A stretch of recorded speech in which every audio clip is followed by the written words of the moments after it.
All right, true story. My dog once had explosive diarrhea. It was so explosive that it actually projectiled onto the wall, splattered onto the linens in the linen closet. I watched the Kamala Harris, Tim Walz, Dana Bash interview yesterday. My dog's explosive diarrhea had nothing on Kamala Harris's verbal diarrhea.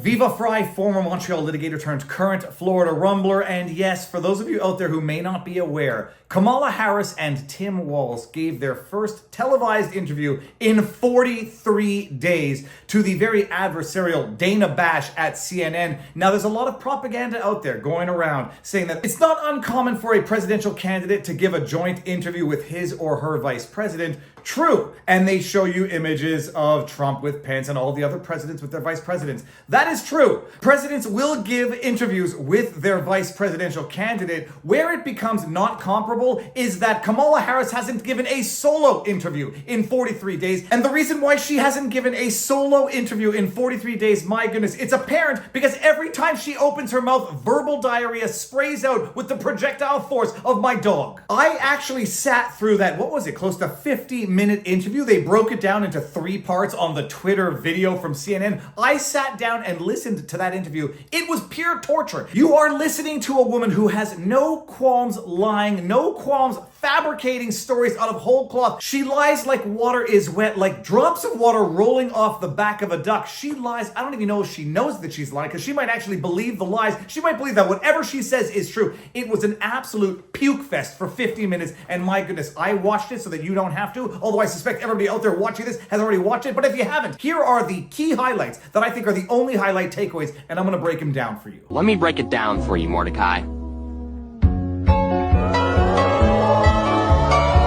We're going to start with Tim No Balls AWOL Walz, the man who lied about his military experience. I don't care if he is proud of his actual military experience. He lied about his military experience. He lied about having been in combat, pure and simple, so much so that he actually had to admit that he misspoke. So here is the only highlight from Tampon Tim, I think they call him Tampon Tim, No Balls AWOL Walz, talking about how he misspoke and he doesn't use grammar good, according to his wife. You said that you carried weapons in war, but you have never deployed actually in a war zone. A campaign official said that you misspoke. Did you?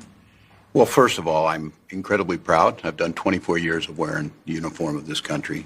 Equally proud of my service in a public school classroom, whether it's Congress or the governor. My record speaks for itself, but I think people are coming to get to know me. I speak like they do. I speak candidly. I wear my emotions on my sleeves, and I speak especially passionately about our children being shot in schools and around guns. So I think people know me. They know who I am. They know where my heart is. And again, my record has been out there for over 40 years to speak for itself.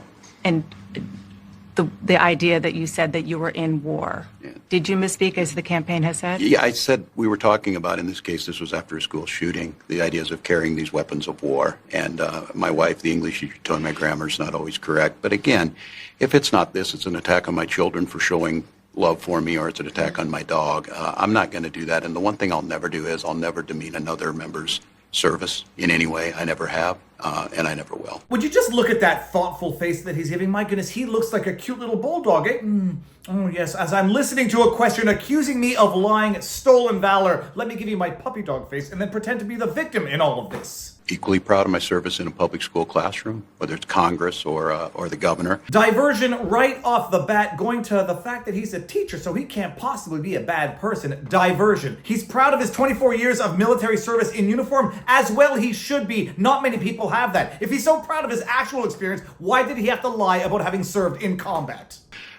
My record speaks for itself, but I think people are coming to get to know me. I speak like they do. Your record speaks for itself? Then why did you lie about it? You speak like everyone else out there, not unless you think everyone else out there is a liar. I do not lie, Tim Walz, so you do not speak like me. I speak especially passionately about about our children being shot in schools and around guns. Understand exactly what Tim Walz is saying here. His lie is justified because the ends justified the lie. In other words, the ends justify the means. He can lie about his military experience if he has justified it to himself that the political end goal of that lie is sufficiently important to justify the lie in the first place. This is a very, very dangerous man, politically speaking. A man who has no fear of lying if he thinks the ends justify the deceitful means. My wife, the English teacher, told me my grammar is not always correct. But again, if it's not this, it's an attack on my children for showing love for me, or it's an attack on my dog. My wife tells me that my grammar is not always correct. This man is a teacher. He can distinguish between grammar and reality, grammar and truth. There's no grammar issues here, Tim. You are a liar. And then he immediately has to go into him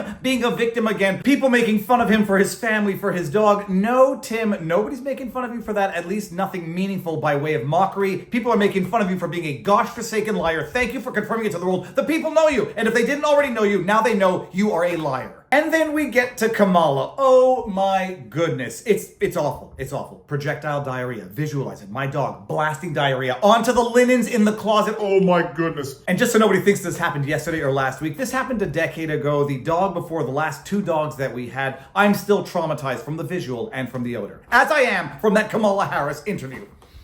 One of my highest priorities is to do what we can to support and strengthen the middle class. When I look at the aspirations, the goals, the ambitions of the American people, I think that people are ready for a new way forward, in a way that generations of Americans have been fueled by hope and by optimism.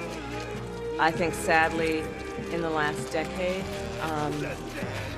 we have had in the former president someone who has really been pushing an agenda and an environment that is about diminishing the character and the strength of who we are as Americans, really dividing our nation, and I think people are ready to turn the page on that. I do apologize if there's a little too much talk about my dog's diarrhea from a decade ago. It's a traumatizing experience for me. It still lingers, but you listen to what you just listened to right there. 52 seconds of verbal diarrhea. Just throwing random words out there, saying words that don't mean anything except for the fact that Americans are ready for a different path forward, a different way forward. Throw out the buzzwords. A new path forward to right the wrongs that have been created by you in real time. Can you imagine? Elect me so that we can have a new path forward. From me in power now. She takes her supporters for idiots. And my goodness, if people vote for her after watching this, they are in fact bona fide idiots. Oh, and when it comes to Middle Eastern policies, Kamala Harris has a grasp on international geopolitics, the conflicts, the nuances of the war in the Middle East. She's got a plan. Get a deal done in Israel.